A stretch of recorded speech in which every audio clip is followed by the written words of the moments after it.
Hey now, we are getting over, and I am the Silver King, Adam Silverstein, here to lead you through these hard times. Dada, with your WWE Saturday night's main event, Instant Analysis. That's right, Getting Over is back once again, and we are here just minutes after the latest iteration of WWE Saturday night's main event went off the air to break down every match and happening on the card as WWE is quickly on the road to Money in the Bank and a ton of other events over the late part of this spring into the summer. Vintage Chris Vanini will be along for the ride momentarily, but before we get to him, this is a special instant analysis edition of the Getting Over Wrestling podcast, and we do something special at the start of these shows. We crack open a cold one. And the Silver King, it didn't sound as great as it normally does, probably because the Silver King is taking a departure from the craft beer that I usually open for the show. Stomach not feeling great going into this episode. Decided to try what is called an all-natural social tonic can, blood orange cardamom, simple all-natural ingredients, THC and CBD beverage. So hopefully the tummy will feel a little bit better after this. Vintage, welcome to the program. What do you got over there? Yours had a lot of words that I did not understand. I don't know what they mean. A social tonic? That's what it's called. Is that what you said? And by the way, this is not an advertisement. They have not sponsored the episode. I still want that to happen from some of these beverage brands, but it's delicious. I just had a sip. It's fantastic. Yeah.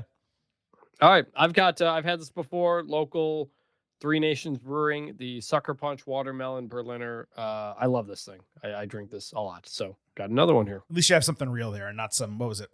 Angry Orchard hard cider. Angry Orchard cider bullshit. last Come time. on. I mean, what are we doing here? It's getting. It had gotten ridiculous. Hey, it's better than a social tonic. Look, I have a bad stomach.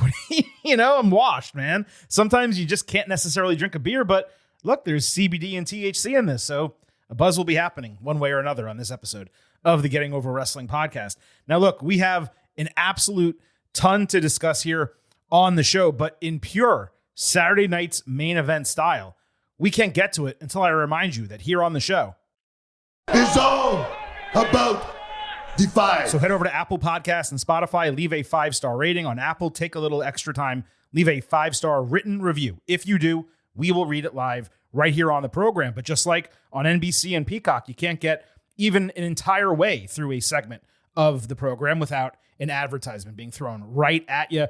Now, we're not going to delay much getting into the Saturday night's main event instant analysis, but WWE did make multiple announcements during this broadcast. So we are going to talk about all 4 matches on the card and all the important stuff that happened. But I'm afraid I've got some news. And we're going to go rapid fire here. First, Chad Gable will fight El Hijo del Vikingo at Worlds Collide, which is an actual dream match and that you would never conceptualize those two fighting other than in an actual dream. There's no storyline for it because it was El Grande Americano, not Gable, who shit-talked Vikingo at WrestleMania. So I'm not sure why it's not Americano in this match, but the Clash of Styles, Chris, is going to be sick. Interesting, because the indications seem to be that this would mostly be like an NXT AAA crossover show. Instead, we have 2 matches with WWE main roster superstars already booked. You can get in right now, but we'll talk more about this on Tuesday. Yeah, I don't know why it wouldn't be El Grande Americano when you have a legend that could go up against Vikingo, and instead you're doing Chad Gable, who can barely get TV time matches right now. He's not really. I mean, I guess you got to send him into another promotion, get him on TV. But that's the thing. Americano got into it with Vikingo at WrestleMania, remember, before the match with Rey Fenix. So you have a built-in storyline there. So why is Gable's never interacted with him, so it just doesn't make any sense. But we'll talk about more about that on Tuesday.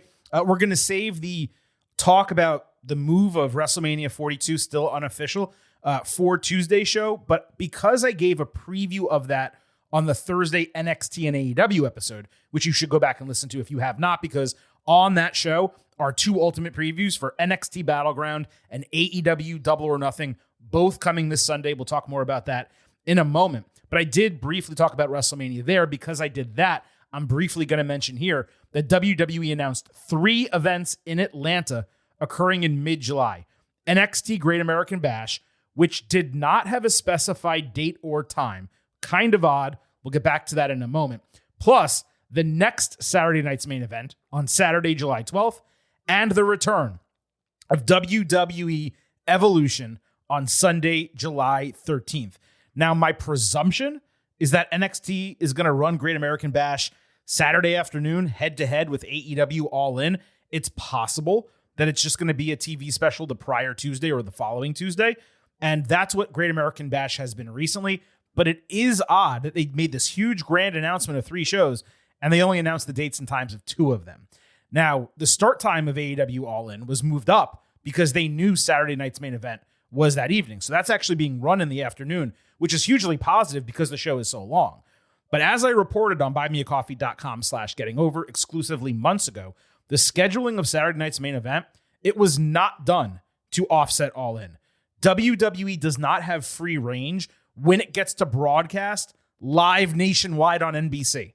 NBC has events the prior weekend and the weekend after, the Open Championship being on my birthday, the golf event.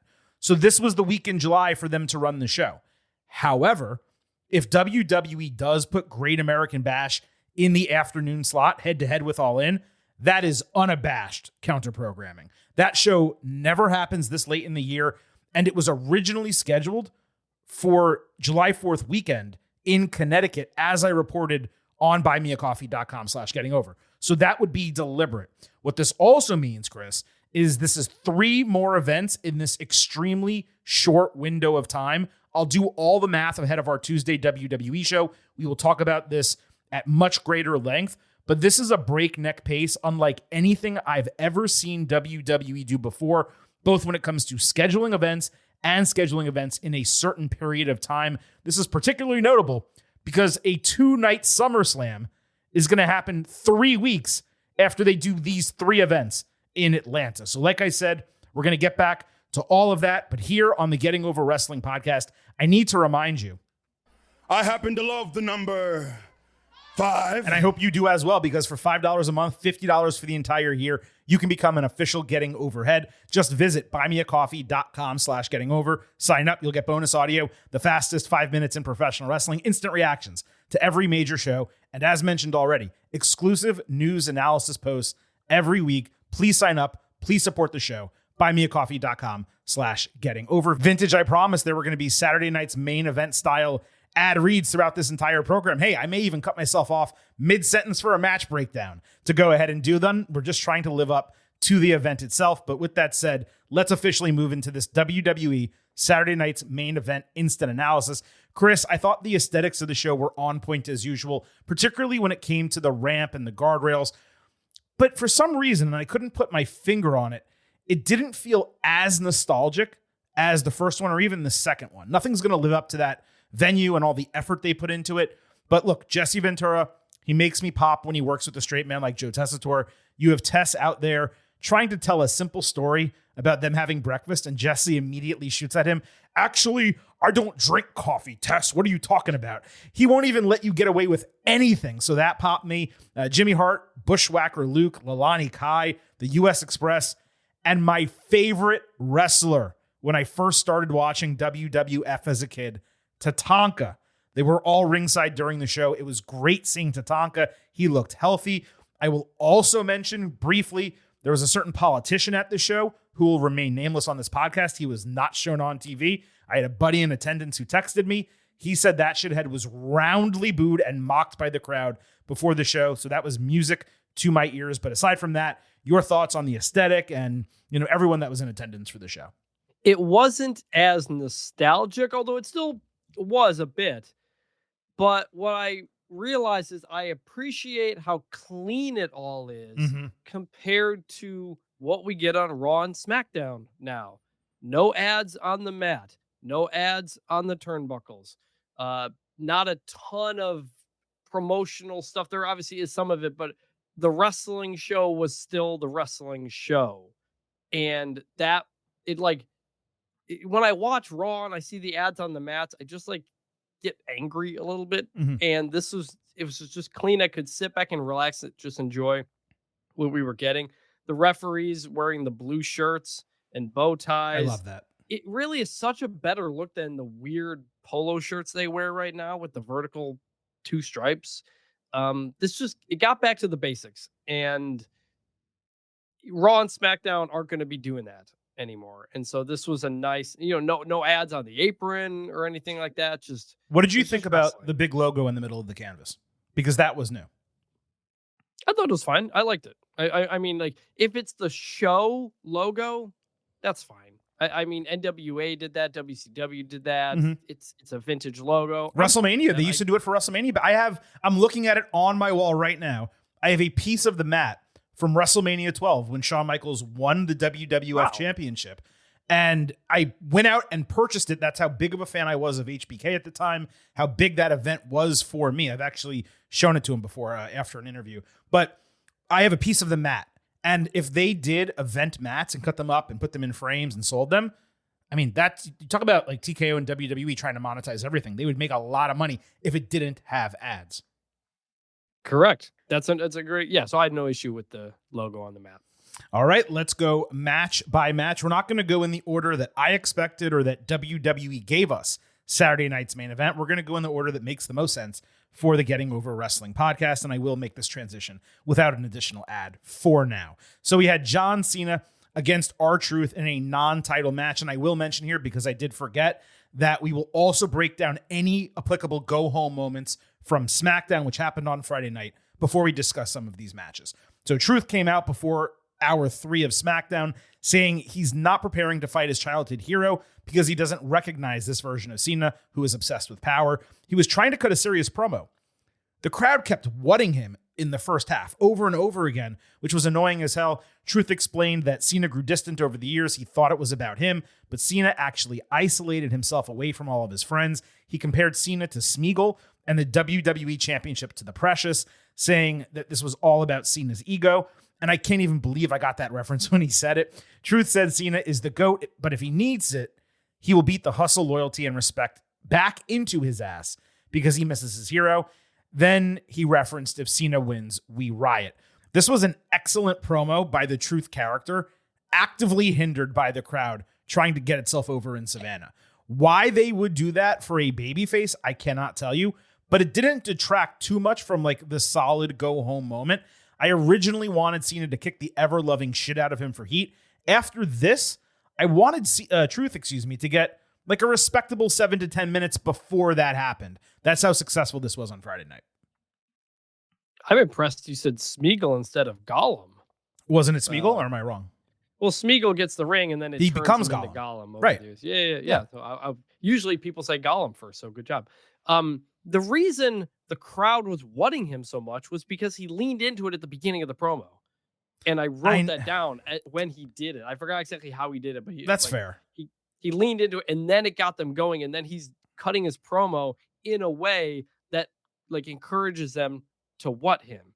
But to his credit and to the crowd's credit, when the promo turned serious, once he said, "You can't take away my joy," it stopped. Because that was a great line and delivery to signal to everybody this, we're going to be serious for the rest of the promo. Mm-hmm. And it was. And I thought this was really good. The story of why and how I know anything about Lord of the Rings, I cannot tell. Lord of the Rings. That's what I said, Lord of the Rings. I thought you said Lord in the Rings. No, come on. I said Lord of the Rings. But the story behind why I know anything at all about it and why I've seen the movies, the films, it is not appropriate for this podcast. I can't tell it here. But okay. If you personally want to know, Chris, I will tell you. And perhaps if we ever do like if we ever do a meetup and a live show at a WrestleMania, if you and I ever actually meet, by the way, if we ever do that, maybe that will be a story that I tell on that occasion. But let's just say it was college and intoxication. That's the tease I'll give you for that as of right now. So Saturday night in Tampa, Cena made his typical entrance, all, blacked out Titantron, whole 9 yards. Truth came out dressed as his idol, jorts and all, cosplaying not as John Cena, but as Ron Cena. Hysterical. Full entrance, Titantron, ran to the ring, all the mannerisms, all of it. Cena attacked him from behind before the bell, immediately going into 5 moves of doom. Truth avoided attitude adjustment, did 5 moves of doom himself to an even bigger pop than Cena got, especially when he actually hit the AA for a 2 count. Truth also briefly locked in the STF for an immediate rope break. Cena brought the WWE title in the ring. Truth gave him a look of disappointment. So Cena like hemmed and hawed about it. Like, oh, do I really want to be this bad guy? Ultimately, he handed it to the referee, shook Truth's hand, immediately delivered a low blow, hit the AA, got the 1-2-3. Cena then hit Truth with the title after the bell, just for good measure. He turned cheers for the finish into arena-wide boos, which was important, except once Cena went through the curtain, the fans chanted, "Thank you, Cena," which is exactly, Chris, what has been inherently wrong with this heel turn from the start. It's okay to turn a fan favorite bad, but it's incredibly tough to do that while simultaneously holding a retirement tour when what everyone wants to do is cheer and respect you one last time because you're never going to be in their city again. Now, we didn't need more of a match. That was perfect and fun. The Truth entrance and the mirroring, the wrestling bell to bell, that was great. Even the finish worked with Cena teasing that he had turned a corner, but obviously not turning a corner. What I was extremely disappointed in, and we talked about this obviously, was the post-match, that it wasn't more significant. You follow that belt shot with punches to the head, you drag Truth outside, you throw him into the steel steps, you dump him over the announce table with another AA, you talk shit over his dead body. All of a sudden, you are getting major heat. Instead of people booing, they are chanting against you, F you, Cena, perhaps even. And because they didn't do that, that was a massive, massive missed opportunity to again take Cena from a guy playing heel to being an actual heel. Triple H sometimes books way, way too safe. This was an example of it. 2.5 stars in a C for the concept, the execution. All of it was fun. It was a great segment for this type of show. I'm glad this did not happen on a, PLE, a real PLE on Peacock. Yeah, I mean, you kind of laid it all out there. This was ultimately a waste of time. And it didn't have to be. In terms of Cena got big cheers and thank you, Cena chants, not only because it's a retirement tour and the last time he's there and people want to see him, but also because he lives in Tampa. He's the local guy there. I know people in Tampa who have seen him about town. I didn't even know that, by the way. I had no idea he lived in Tampa. It's very much a thing. And so he got cheered for most of this. R-Truth also got cheered, which was good. I was fine with how the match played out and all that stuff. But when is somebody going to beat R-Truth into a bloody pulp and get real heel heat out of it? They kept going halfway with Damian Priest during the Judgment Day stuff. They never fully beat him up. When they would, he'd get saved by Miz or somebody. And the same thing here. It's a low blow and a belt shot, and that's it. And you're right. It's playing a bad guy and not being a bad guy, and everybody knows it. The whole thing is that the storyline remains Cena hates the crowd, and that's a stupid storyline. It has been from the beginning, and the crowd doesn't fully buy into it. And what would he have to be upset here when they were cheering him for most of the night and saying, thank you, Cena? It's not, even what they're trying to sell isn't working because people don't want to do that. He can cut a promo and get, cheap heat boos, but when his music hits, it's fine. It's a pop immediately. When his music hits, it's a pop right away. Unless he's in Europe right after a return deal. That's it. Right. I would like more, frankly. Other than that, he's not more of a heel because of this. He didn't do all that much to Truth. And that's what we talked about for weeks on end. I mean, I think a month we discussed this. If you want to get Cena truly booed, you have him go against Truth and just destroy him. Yeah. Just murk him. And when he did the belt shot after the bell, I go, oh, they're doing it. I remember we talked about it on the Ultimate Preview. I was like, oh my God, they're actually going to do exactly what we wanted. And then he just looked at him and left. I was like, give us 90 more seconds. Him and Rock and Travis Scott beat up Cody Rhodes at Elimination Chamber. It remains by far the most heel thing he's done. Absolutely. Yeah. It's and nothing else is even that close. Just a couple of low blows and belt shots. Yeah, especially because basic stuff. Especially because he wasn't even on TV to build this, right? And it's okay because he does have limited dates.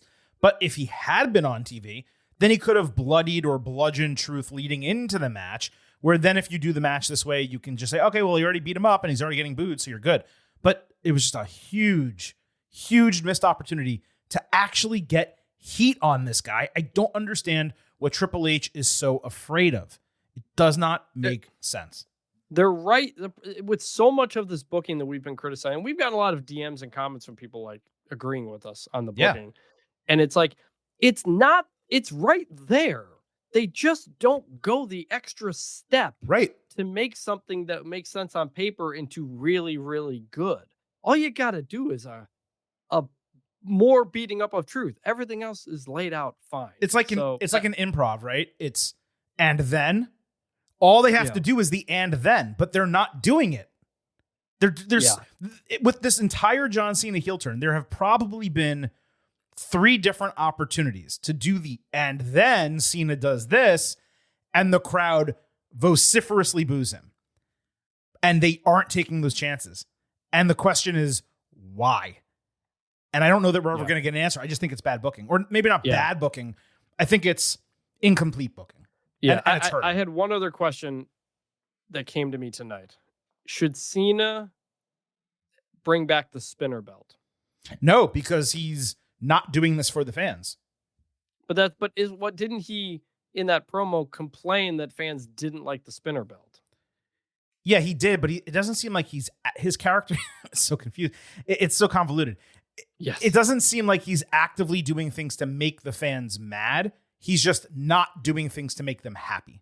And I do think there's a difference between the two. That's exactly it, and why he's not the heel he should be. Right. Actually, the way you just said that. He's doing the things to not cheer him, not the things to boo him. Exactly. Yes. That was a great way. Yeah. I didn't even mean it that way entirely, but the way you circled back on that, perfect. We're in total agreement there. All right, let's move to what surprisingly was the second half of this. The World Heavyweight Championship on the line, Jey Uso against Logan Paul. Now, before this match, Jey bumped into Cena backstage, reminding that he eliminated him from the Royal Rumble. Cena said he hoped Jey ruined his family's legacy by losing the title to a YouTuber so that Logan was the only champion in WWE when Cena's clock struck 0 and he left with the title. I guess they are sticking with that angle, Chris, despite not showing the clock when he makes entrances or the countdown. The doomsday device. Like, why aren't they showing it? They came up with it, and it was really good. It was incredible. Do it again. It was an incredible visual, and they're just like, forget that. I did enjoy the storytelling here, though. I highly doubt that Jay's still going to be the champion come October when it's crown jewel champion versus champion. So I just assumed coming out of this, Chris, it would work into something a lot sooner, which it obviously did. Yes. So this main evented Saturday night's main event, Jey actually lived up to his billing for once. Logan hit a perfect slingshot crossbody outside early. Jey got knees up to block a lion salt. Jey then stopped the buckshot lariat, which Cole called a snapshot lariat. I mean, if you're going to take the move, which I'm fine with, at least come up with a different name entirely, but snapshot lariat it is. He caught him ice cold with a super kick. It was a great counter. Spot of the match, I don't want to say spot of the night, but it was up there. Probably top 5 spot of the night. Really well done. Jey got thrown shoulder first into an exposed turnbuckle, and then he got hit with a haymaker right hand for a false finish. Fans literally chanted, F you, Logan, live on NBC, unbleeped, which obviously popped me. Jey hit an Uso splash, incorrectly called a frog splash by Michael Cole, with Cena running down to pull the referee out of the ring and stop the count. Cody Rhodes then returned to a massive, explosive pop, hitting crossroads on Cena, clearing the ring. He ducked a brass knuckles attempt from Logan, who ate a spear from Jey, and an Uso splash. Again, incorrectly called a frog splash. Jesus, Cole. Are you watching what's happening in front of you? For the 1-2-3 to retain the championship. Rhodes grabbed the mic, immediately yelled, Cena has ruined enough wrestling. He challenged him to a tag team match for Money in the Bank, where 2 of the opponents or competitors are Logan Paul and Jey Uso. So I don't know that that's saving wrestling necessarily, but fair enough. Match first. We'll talk about the booking after. Actually way better than I expected. They had legitimate chemistry.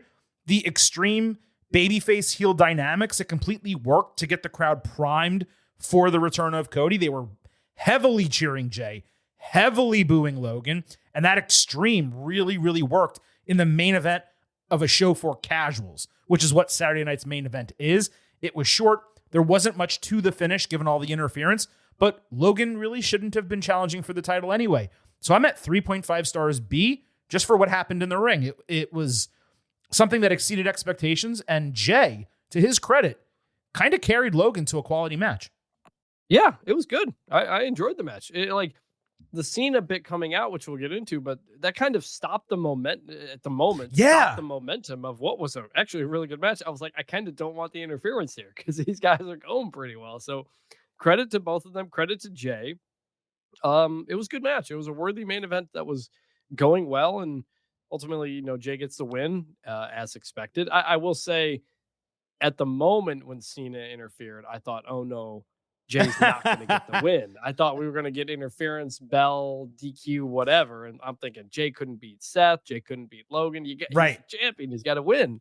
Thankfully, the whole finish happened and he got the win. It was good. So important actually giving us a finish and not going full DQ there. I mean, I'm so glad you pointed that out because that is the difference between like, oh, that was a really good, fun moment to, okay, Jay got an important win and it's a good, fun moment. All this stuff happened afterwards. So I'm very pleased that you pointed that out. Now, in terms of the finish and the booking, what happened on TV was great. Cena got significant heat appearing to cost Jay, which is exactly what you want. And Cody got a mega pop, making his return, proving he is still the number one guy, despite what Las Vegas tried to do to him WrestleMania weekend. And as for the Money in the Bank booking, look, there's a lot of ways to splice this. Many of us do not like Logan in WWE. Some love him in WWE. I'm more bothered by Cena giving him the rub by partnering up than anything else. But perhaps it's going to be Cena getting the heel rub from Paul because he sorely needs that, particularly because they will be teaming and working against the two biggest baby faces in wrestling right now in Jey Uso and Cody Rhodes. So that's really not the end of the world. Jay and Cody teaming is completely logical. They've been close for a while. This match gets both world champions wrestling on Money in the Bank, despite neither title being on the line. It's also going to do huge publicity for WWE. The show's happening in Los Angeles. You have the notoriety of Cena and Logan, so it completely makes sense from a business standpoint. So I don't really have a problem with the match. I loved what they did in the finish of Saturday night's main event. The crowd was going crazy. And even if it's not exactly your taste, when you see that, you have to say to yourself, well, WWE got that right. Yeah, this was a crazy hot finish. It was an awesome way to close the show.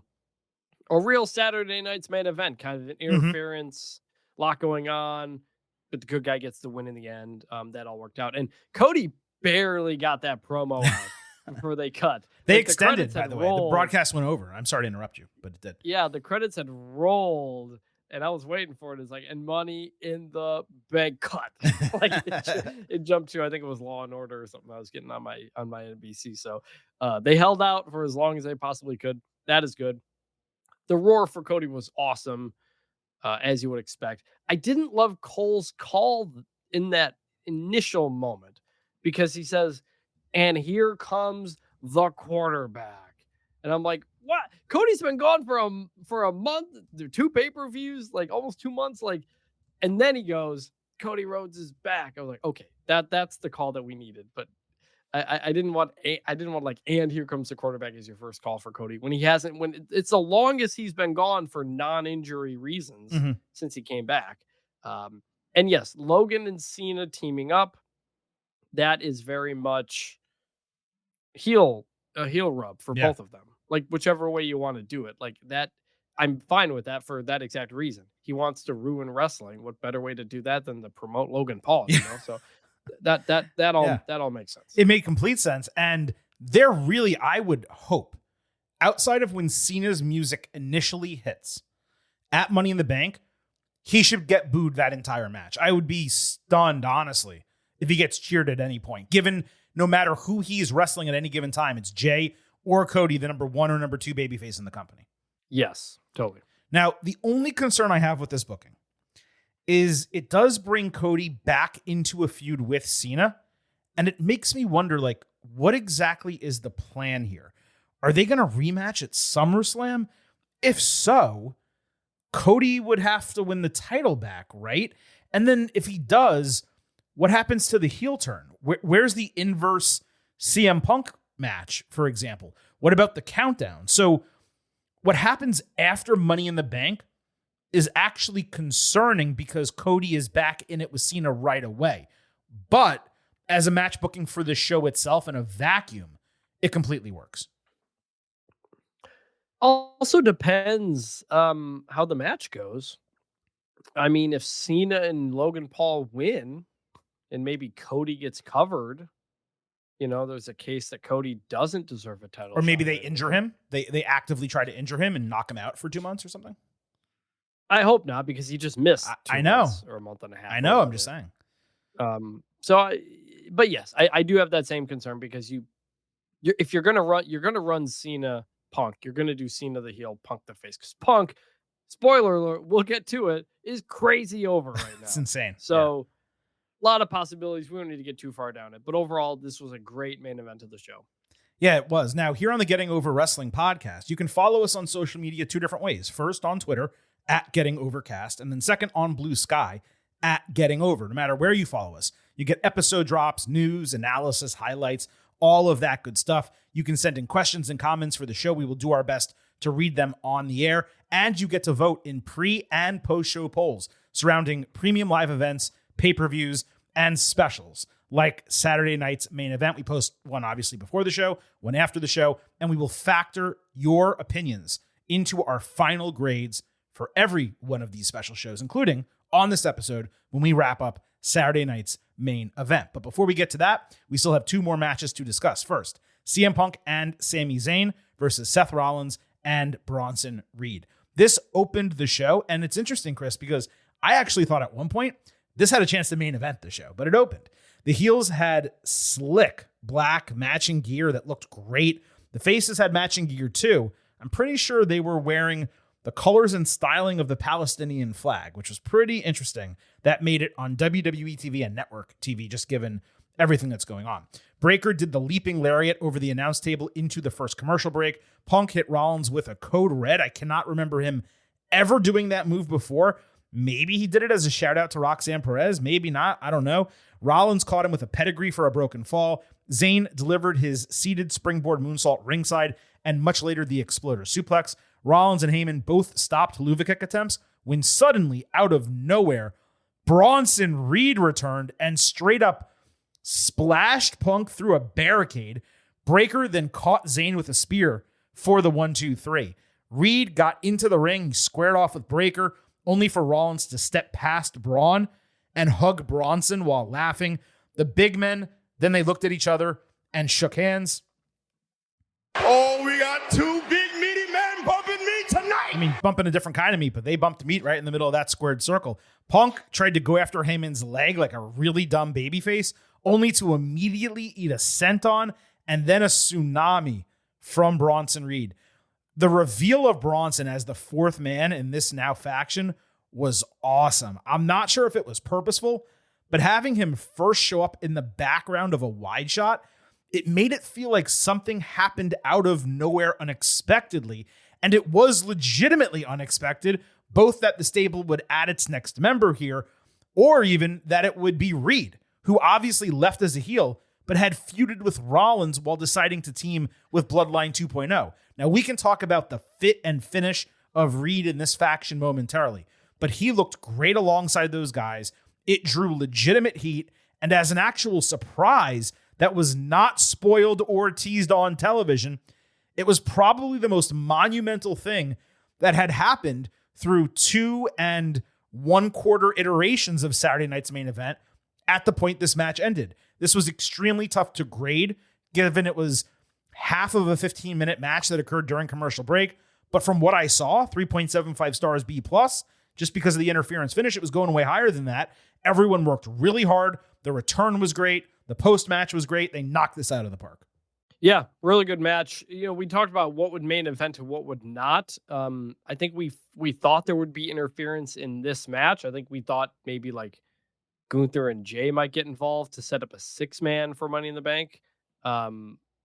We thought this could be the main event. A lot of things. Mm-hmm. Match itself was really good. Braun Breaker, the jump from the apron to the off to the table to the clothesline. I know he's done that before, but it's crazy every time he does it. And that one looked particularly explosive. He almost landed on the table essentially, which is just nuts.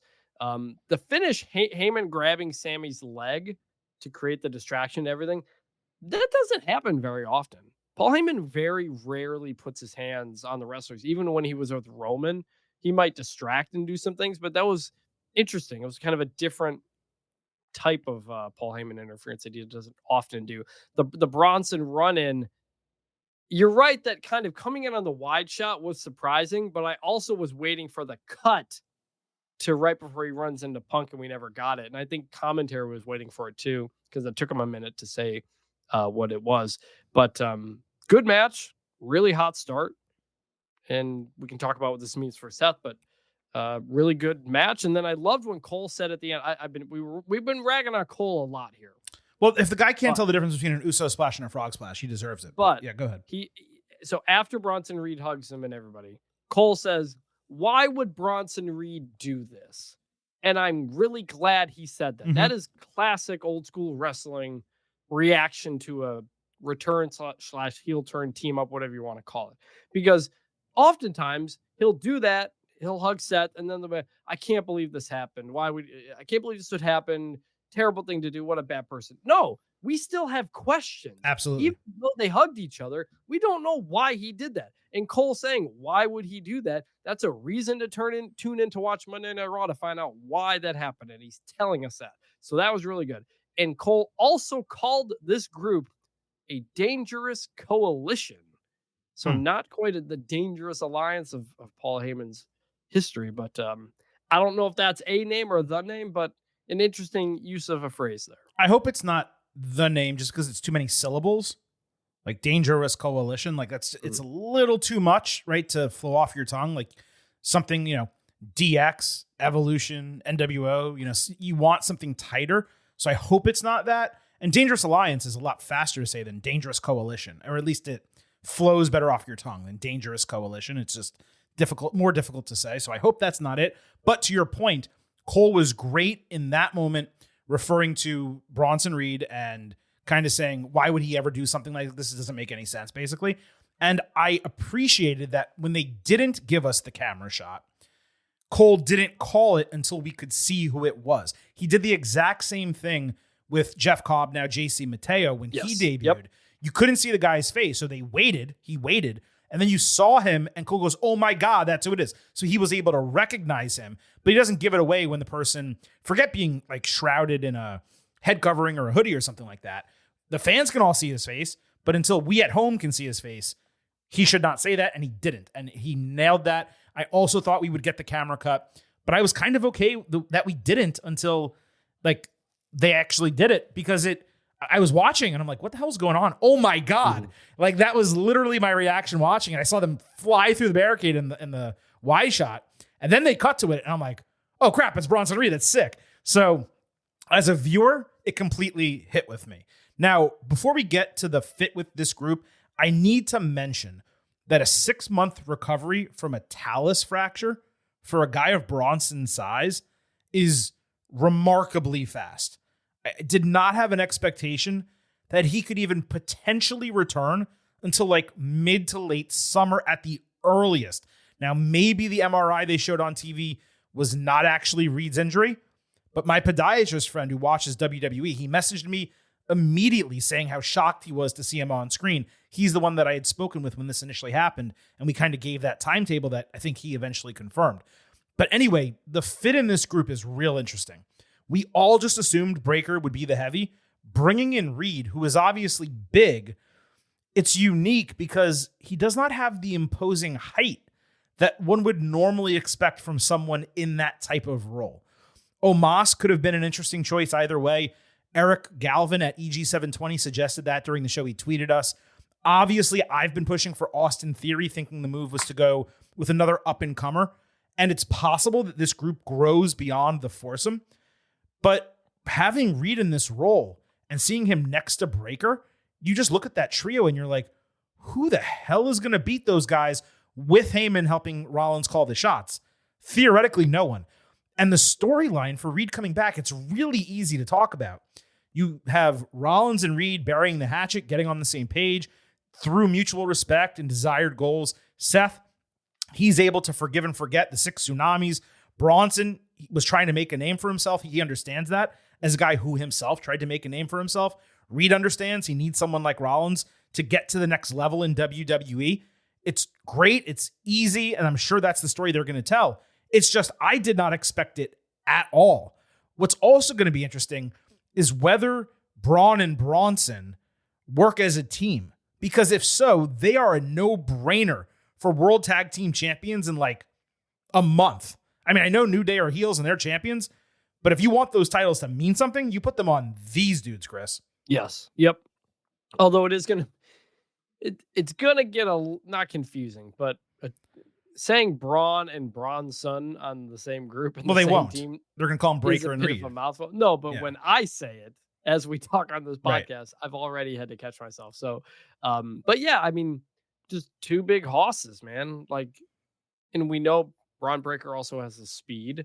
And we'll find out. I know you kind of laid out your explanation for why they joined forces from Bronson Reed. We'll find out on Monday. But yeah, it's good. I mean, the whole group, Austin Theory, whoever you want to say, it's guys who haven't gotten to the top and want to get to the top. Mm-hmm. And Bronson Reed very much fits that idea. Yeah, and they trust Rollins to lead them there. It just makes perfect sense. What they should do is bring back Matt Riddle. Then you get Braun, and Bronson. And then you can bring back Braun Strowman. So you get Braun, and Bronson all in one group. Yeah, there we go. There you go. There was also a parallel here with Punk being the one to save Roman Reigns from the tsunami in War Games. And that's the move that led directly to Reed's injury. So him having specific beef with Punk and attacking him in this match, it fit perfectly. And by the way, watching the footage back, it's possible. I don't want to put it out there and be like totally wrong, but it's possible Punk may have injured his knee on the senton. I didn't see him favoring it after the fact, but the way he crumpled onto himself, his knee like bent sideways to the canvas, and it could be nothing, but it also, could have been something. This tsunami segment, injury or not, it was a great way to potentially write him off for Night of Champions, which is just 4 weeks away in Saudi Arabia. And he's unlikely to work that show, let's just say. So he will not work that show. So it's quite possible that's why they did it in this spot, why they did the return here, and why they did it with Punk, both because it makes sense with Reed and the storyline and how he got injured, and because it's a perfect write-off for a show Punk presumably doesn't want to be on. Correct. And Punk got a huge pop for his entrance. They were chanting CM Punk before Sami Zayn came out, and then did when he came out. Post-Mania, he's getting bigger cheers than he has at any point in his return. That's crazy. I think what happened there on that just kind of like, it brought everybody back to, oh yeah, this is CM Punk. And maybe it was the intro video at Mania, Paul Heyman turning on him, getting that WrestleMania main event, all that stuff. He's on fire right now. Absolute fire. Let's move to Damian Priest against Drew McIntyre inside a steel cage. The guys brawled backstage in the cold open of SmackDown. Priest's entrance started hour 2 of the show, but they brawled out of the tunnel, down the ramp, around the ring, and then back down the ramp. It was like Peter Griffin and the Chicken. That's the best way I can describe it. You'll hear me mention this on Tuesday's show, but this was classic, old school go-home wrestling booking. It was like the spirit of Dusty Rhodes was in Savannah on Friday night. It didn't change my opinion that this feud should have ended at WrestleMania. It didn't get me any more excited for the match, but it was perfectly fine on Friday night. The problem was we've seen this several times this year already. Right. WWE is going back to this well too many times. So we did it with Charlotte and Tiffy. I think Lyra and Becky may have done it. There was one other feud. I think it was Priest and Drew before WrestleMania. Well, they've done it too. Yeah, like it's happening too much. Yeah. It means less every time you do it. It made sense here. It didn't make sense with Tiffany and Charlotte. It didn't make sense at that juncture with Tiffany and Charlotte. It would have a couple weeks later, but they, of course, did it first. Now, there was an excellent video package before this match. Jesse the Body Ventura completely talked over Lillian Garcia's ring announce, which sucked, but he did have a great line saying McIntyre was way too good looking to subject himself to the horrors of a steel cage, which again is like old school commentator logic of why someone shouldn't be in a steel cage match. Priest hit South of Heaven rather early for a near fall. McIntyre hit an awesome superplex, standing literally on the top rope, pulling Priest from the top of the cage. He followed with Claymore for a false finish. Priest deftly avoided another Claymore, so McIntyre delivered South of Heaven for a false finish. Fans chanted for Drew, the heel, in the middle of this match. He set up the same finish as WrestleMania with the chair, but Priest avoided Claymore. McIntyre's foot hit the chair. Then Priest put a chair underneath his head, did a jawbreaker with the chair, and hit South of Heaven. He probably could have pinned him, but he didn't. Instead, he grabbed the chair from the corner and did concerto to McIntyre, with Michael Cole correctly pointing out that it was the way Priest eliminated Edge from Judgment Day. And yes, he did say Edge's name on WWE TV. Priest then walked out of the ring rather than pin McIntyre. He paused on the steps, looked back, maybe had a little bit of regret, or maybe he was looking at his past in the rearview mirror, took a step out of the ring, and Ventura crushed him for doing this. And for the booking, which was music to my effing ears, it did make sense in storyline, but I loved that Ventura just went apeshit over this finish.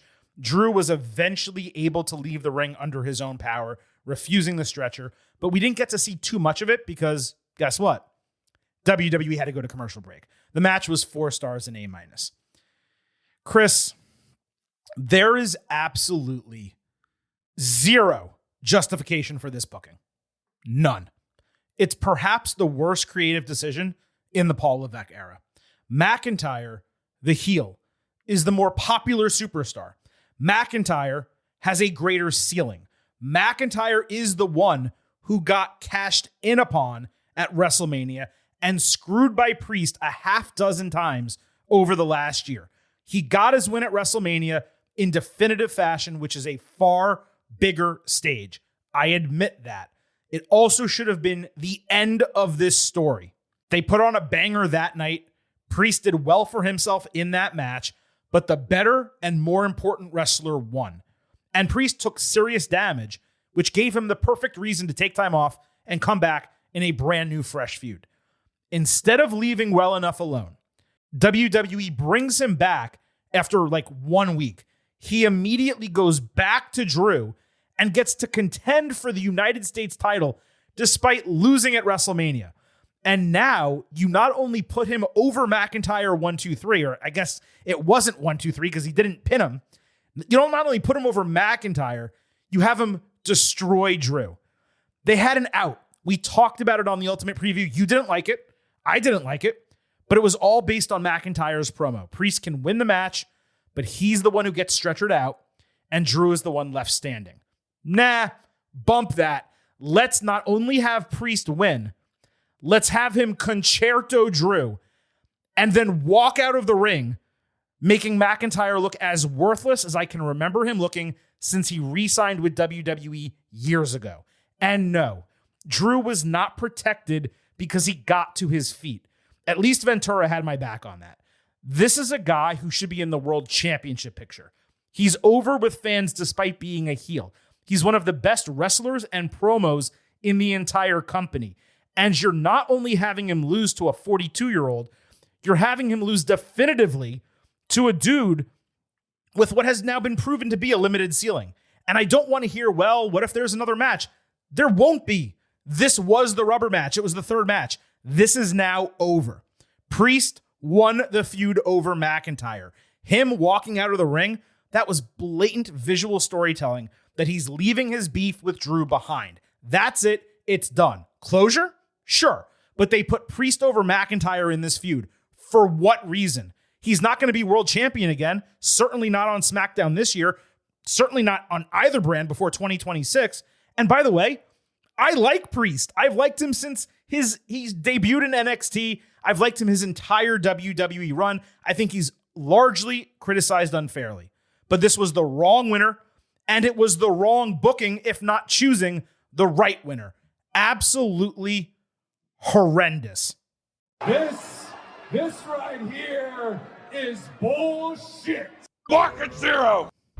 Are you fucking kidding me? That is one big pile of shit. Off is a direction you can fuck. You know, one of the reasons Ventura was so over the top with his commentary about the finish was because in the opening of the show, he said it's basically a guarantee that one of these people will pin the other because they don't want to escape the cage. They want to destroy the other person. Mm-hmm. And I don't know if that was done just because that's how he thinks, or if it was done on purpose, knowing the finish that was to come. But it set it all up beautifully. And my thought coming out of that was, especially because how Jesse Ventura acted was, is this a double turn? A concerto and kind of that strut at the end while commentary rips you for being essentially cowardly for walking out like taking that. the easy way out. Yeah. Yeah. Could that be a turn for Damian Priest and maybe a switchback? Because McIntyre's been a heel for a while now. Mm-hmm. And he's been great in that role. But he's not going to win the championship in 2025. John Cena is your champion. Mm-hmm. And he's going to be for a while. And Cody Rhodes is there, whatever that's going on. It might be time to turn McIntyre face. And that doesn't mean he comes out on the next SmackDown and everybody cheers him like he's a face. But I wonder, it's the kind of finish that has me curious what happens next week on SmackDown. Is that the type of finish? Because Priest, we love him, but he's been kind of just there for a while. He needs a change of some kind because good guy face isn't exactly working. And it didn't exactly work last year when he was champion. He might be due for a change too. So was it the worst booking of all time? Or at least in the Paul Levesque era? I'd have to think. I know you've been wanting Drew McIntyre to be at the top. Forget that. Forget that, though. Sorry to interrupt. Forget that. I don't care if he's at the top, if he's champion. He should not have lost this feud. The feud should have ended at WrestleMania. Sure. McIntyre is also at the level to me where he's not hurt by this at all. He's Drew McIntyre. He won the world championship at WrestleMania one year, even though nobody was there to see it. Yeah. He's the guy. He's the easiest guy in the world to heat back up next time you want to get him in something. Just look at him. Like, he'll be fine. And that's why I was stunned by this finish. Like you said, like they really put Priest over McIntyre here. And so I don't know. I'm wondering if it's a double turn or at least the start of one. So to that question, which I didn't know whether it was rhetorical or not, but since you brought it up again, I'll address it. I do not believe it was a double turn. I believe it was a finish that will allow McIntyre, when he does return, to come back as a babyface. And the only way it becomes a double turn is if fans reject Priest on SmackDown because they're angry that he won the match and McIntyre did not, or the way he cuts a promo to explain it, or they put him in a storyline they don't want him in. I mention all of this because what was teased on SmackDown a couple weeks ago? McIntyre and Jacob Fatu for the United States Championship. Yes. Right? He effectively won a number one contendership match. And then he got in the four-way, and then he got into it with Priest again. McIntyre, presumably now, needs to be gone until at least July, if not past SummerSlam. July for the Concerto, past SummerSlam, to wash the stink of this booking off of him. I would bring him back the Raw or SmackDown after, and if you do that, he's going to come out and get a babyface pop, and he can cut an appropriate promo to be a babyface. Yeah. But Priest now, what are you having him do exactly on SmackDown? He just beat a main eventer. He's not going after John Cena. Is he going to go after Jacob Fatu and be a babyface against a guy a crowd likes more? Maybe, to your point, it is a double turn. I don't think that's what they're doing. And if they thought a concerto, a babyface being a badass doing a concerto to a heel is a heel move, I mean, it's not. I mean, it was a steel cage match. It's that coupled with the way he... But it was a steel cage match, Chris. If this was a regular match and he beat him 1, 2, 3, and then he got 2 chairs and did a concerto, that's a heel turn. This really wasn't. No, because the way he left the match is part of the story as told to us by commentary, which I love because I've always hated the door. The door is... I think you're taking Ventura, though. Like, Ventura's off on his... He's on his own island. That's what I... I don't know that he did something pre-planned, with creative. It didn't feel like that. It's what I don't know, but it was him highlighting... I've always hated the loophole of the door in a title match. Even the idea of escaping the cage sometimes. Like, it should be you're trapped in there, and that's the whole point, and someone's got to come out on top. Mm-hmm. And Ventura, even if he wasn't supposed to do that, that is how we should react to someone going out the door and doing it the way he did. So I'm glad he did, but you're right. I don't know if he was supposed to do that. Yeah, I'm just not exactly sure, but man, I was pissed off, as you can tell, at the booking here. And it's not like Levesque's been great. He's made plenty of mistakes and had plenty of bad bookings and things we've criticized on this show. But even if you're writing off McIntyre because he has to get a surgery or he needs rehabilitation, he said he can't turn his neck all the way, he's got to do some stuff. Unless you are writing him off for like 6 to 9 months, there's no reason to do this. And even if you were doing it this way, I would have had Priest win and McIntyre walk out, but Priest gets stretchered out so that he underwent some damage, and McIntyre was kept strong despite losing this match. If you're writing McIntyre off, which is possible, I remember he had the eye thing. It looked like he maybe hit his head on a couple of the stuff, all the stuff leading into this match. He may be actually legit really beat up and needs a break. And if you're writing him off, he has to lose. You can't write him off in a win. No. The booking would have been Priest winning the match, but getting stretchered off because McIntyre did so much damage to him, and McIntyre being able to leave. Because then where does Priest go? But that was the promo for McIntyre, though. That's the whole point. McIntyre said he didn't guarantee he would win the match. McIntyre said one of us will be left standing, and the other one of us will get stretchered off. So to pay off that promo, you have Priest win but get stretchered off. And McIntyre is able to walk out. But when he walks out, he just looks back. He has a look of disgust on his face and he goes away. You don't have to injure someone to have them be gone for 6 to 9 months. No, but you should. No, I don't think you should. And give someone the heat of doing so, which is what this was. But he's a face, and it wasn't a clear heel turn. Now. That's what I'm saying.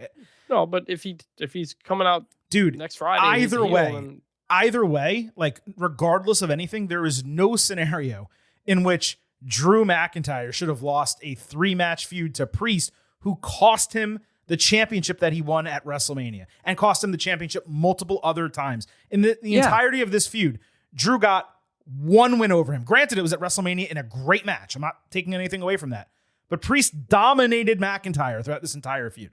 But that's also my point, is why McIntyre taking time off and becoming a face makes sense, because he has been screwed so many times. I'm fine with him taking time off. We always said he made the right points. All I've said is I'm not ready to make a final ruling on the booking until I see what happens next. So you're the one exercising patience this time then? I actually am. Okay. Because it was so surprising. I hate it. I don't know what they could do booking wise to make me like this. Unless Priest comes out and he is the biggest heel possible on SmackDown, which I cannot imagine. Even then, they can't make me like this booking. I don't see it. Now, I hope I'm wrong. I would love to be wrong. I hope 3 weeks from now I'm going, oh my God, I've never been more wrong about something in the entire, whatever we are at, 742 episode history of the Getting Over Wrestling podcast. I hope I'm saying that. I just don't think I'm going to. And man, what a bad decision, especially because, I'll just end on this, we can move on. If you wanted to take McIntyre out, right? And you wanted to give him an injury runoff and the whole deal, do the Jacob Fatu match. Put Jacob Fatu over him. Build a star that people actually care about. That's your move. Don't extend the Priest feud so that this guy can get another win over McIntyre after costing him the title, cheating him out of the title all those other times.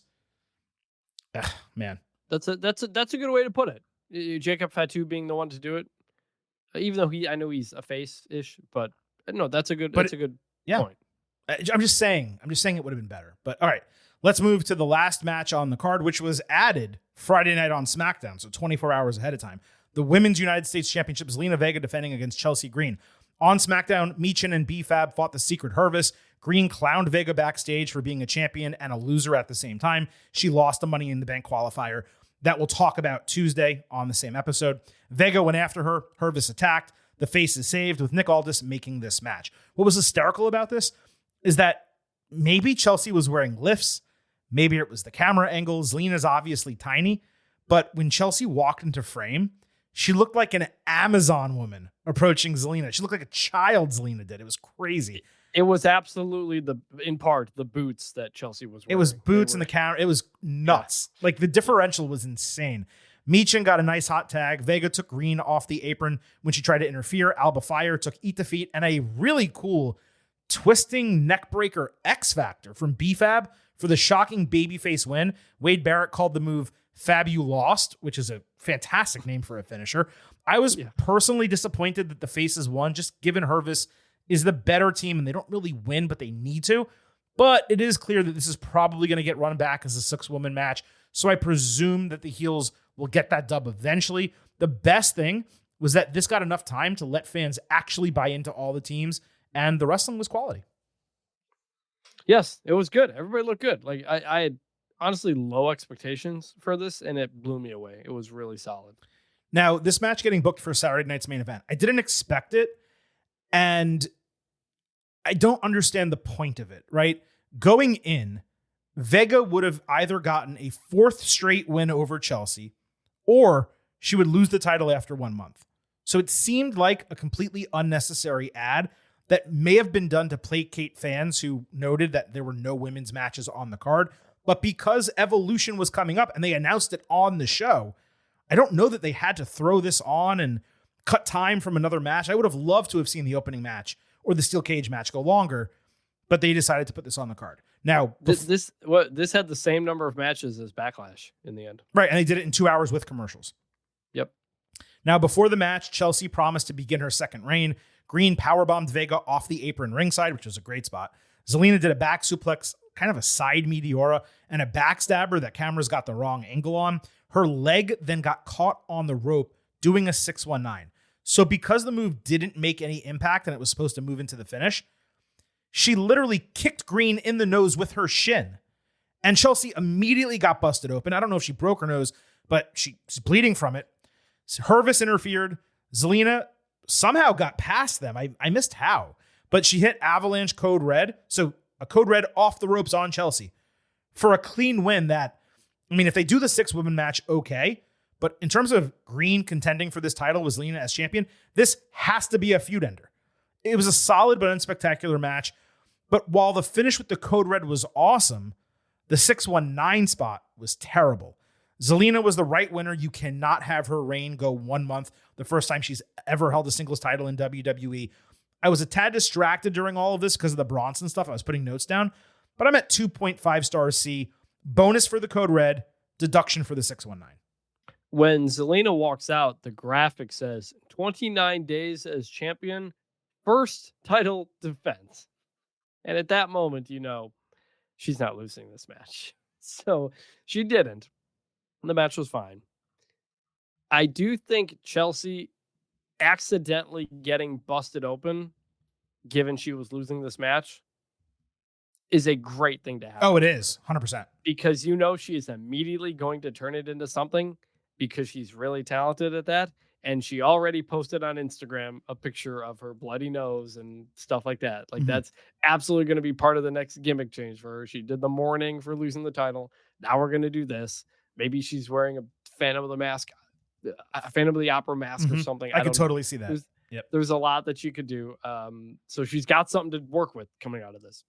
She doesn't. I will also note that Zelina Vega once again wins and has to run out of the ring and go to the ramp to celebrate, which happens every single time she gets a win. She's never in the ring to celebrate retaining or winning her championship because she always just immediately bails. Like, I know because the Secret Hervis is there and everything, but like, set up a situation where she can be in the ring to celebrate because it still isn't happening. And it's very weird. I just notice it now. Every time she wins, she's out of there. It's just bizarre. But it's particularly bad for her because she's so tiny. Right. If you're a 6'9" dude and you're celebrating on the ramp, everyone can see you. If you're, I mean, how tall is she? Like 4'10"? I don't know. But if you're her height. Shit, well, this can't be right. But What's she Google listed says she's 5'1", 99 pounds. I don't think that's zero chance she's 5'1". I don't think that's right. Let's call her 4'11". If you're 5 feet, let's be generous and say 5 feet. If you're around 5 feet and you're standing on the ramp, you're like lower than the ramp. You're lower than the barricades, right? Like you need, or maybe you're not lower than the barricades, but you're not that much higher, right? And the fans that are standing next to you are maybe even higher if they're standing on their chairs and shit. So like people can't see you. So no, you make a really good point. I was also wondering, why did she have to beat them 1-on-3? Like what happened to Michin and BFAB who won the match and weren't injured 24 hours earlier? Why weren't they out there getting her back?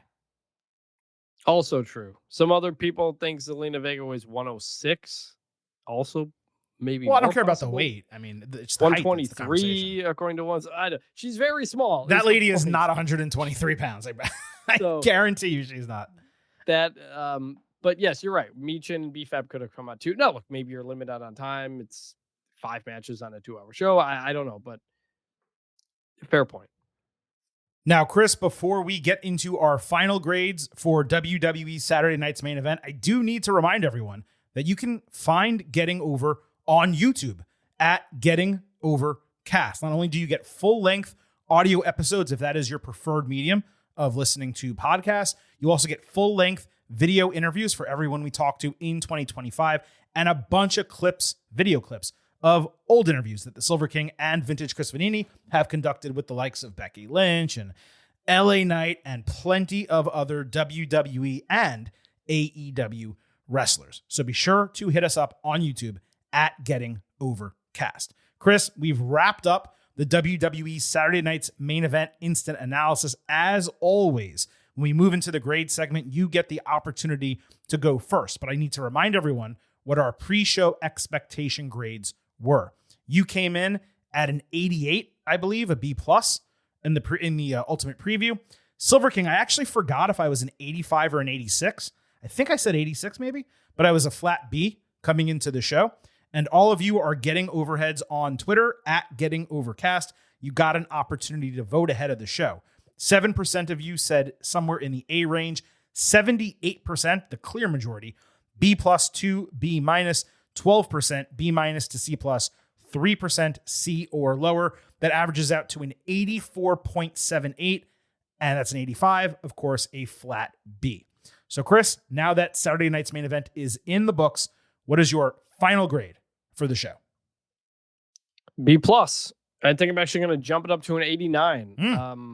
I had a lot of fun with this. It was good. It was better than Backlash. It was far more consequential than Backlash because we got a Cody Rhodes return and a Bronson Reed return / joining Seth Rollins group. My biggest problem with Backlash was that nothing on the show mattered other than Jeff Cobb's debut. So this show meant more. It was far more impactful. The wrestling was really solid. Even if you don't like certain booking of Priest McIntyre, or we thought Cena R-Truth should have been more violent at the end, still liked it. And I didn't hate the Priest thing like you did. And it was a really hot finish. And yeah, I thought this was really solid. B+. So I would say that this was not the best Saturday Night's Main Event from a pure wrestling perspective, but it was easily the most newsworthy and most fun across the 2 hours of any that they've presented under this new agreement.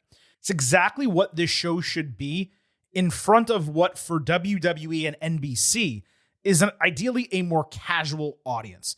Putting 2 surprise returns on one episode, including your biggest star and a guy who was getting over huge before being injured. And when you see him, you're like, oh my God, who is that guy? That obviously helps. But this is what Saturday Night's Main Event should be. It doesn't need to be a work rate fest. It doesn't necessarily need title changes, though one here or there would not hurt. It needs to develop storylines, get people to watch the other shows, and deliver notable moments to make tuning in on a Saturday night worthwhile. So when I give a grade here, I'm giving it for a Saturday night's main event. I'm not comparing it to something like a WrestleMania or like a Backlash because it's a completely different show for a different audience with a different purpose.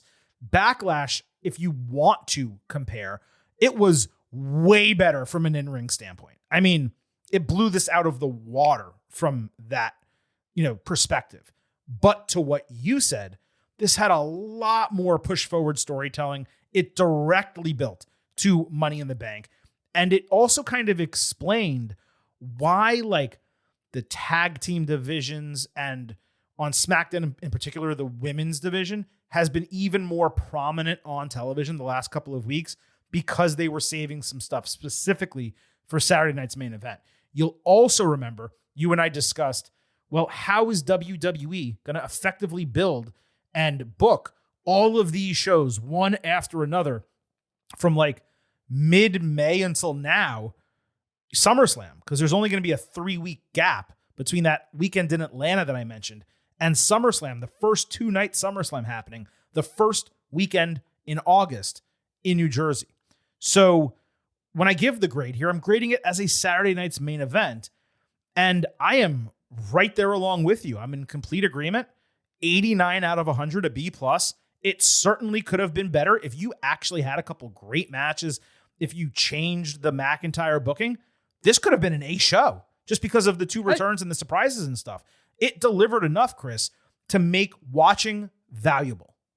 I don't want to downplay the wrestling on this show too much. The opening tag was great wrestling. Logan Paul, Jey Uso turned out to be great wrestling. And even if you don't like the booking, I would say McIntyre Priest was really good. I mean, I thought McIntyre Priest was the match of the night. The tag team match that opened seemed like it was going to be great, but we only saw half of it because of the commercials. And again, the commercials are what you get when you're watching a network wrestling show, just like a network football game or a network sitcom. You're going to get a certain number of commercials, people complaining about it. You're not understanding what the show is. It is not a premium live event. Okay. But I barely got to see that match. In terms of Jay and Logan, it was good. I wouldn't say it was great. Chelsea and Zelina was okay. I mean, I'm not saying, and John Cena, in truth, it wasn't really a match. It was just, fun. And again, that's positive. I'm glad I had a lot of fun. This was great. Okay, this was great. I'm giving it a B+, an 89 out of 100. I completely agree with you. But if the matches had also been great, more than just the cage match, let's say, if we got to see more of that opening match, this could have been an A show. But in order to have an A show, you need to have really high quality booking. And this was not built that way because they have multiple premium live events and other specials in the coming, 2-3 months. So that's why it was an 89 out of 100 for me. And for you, obviously different reasoning, but an 89 out of 100 for you as well. In terms of our listeners, our getting overheads, 23% said this was an A to an A-, 47% a B+ to a B. Surprisingly for me, at least 21% B- to C+, 10% C or lower. That averages out to an 87.56, rounds up to an 88. So at least at the end, we were in agreement. This was a B+ Saturday night's main event. But I think that's a positive because it's extremely difficult to get a show like this with that many commercials, segmented the way it is, stuffed between multiple PLEs into an A- or an A level. It also, all 3 of us, higher post-show grade than pre-show grade. Yes, all 3. It exceeded expectations, no question. Yep. And that wraps up this edition of the Getting Over Wrestling podcast. Do have a scheduling note to share before we fully get out of here. I certainly did not realize at any point during this week that the next game involving my New York Knickerbockers, which we are not going to discuss here on the show, we will at some point, the first 2, but we're not going to do it here. But I did not realize the next game is Sunday at 8 p.m. Eastern, which is the exact same time as NXT Battleground and AEW Double or Nothing. It was already going to be difficult to give you 2 instant analysis podcasts for shows running simultaneously the same night, and we're not going to be able to do it. That's just the fact. Silver King has to watch the Knicks. Vintage does not really watch NXT. He can't do that himself. So what's going to happen schedule-wise is this. We will be back Sunday night, a couple hours, let's say, after NXT Battleground goes off the air with an NXT Battleground, somewhat instant analysis. Silver King is then going to try to get some level of sleep. And he's going to wake up on Memorial Day for all of you. Watch AEW Double or Nothing. Hope that Vintage Chris Vanini has done the same.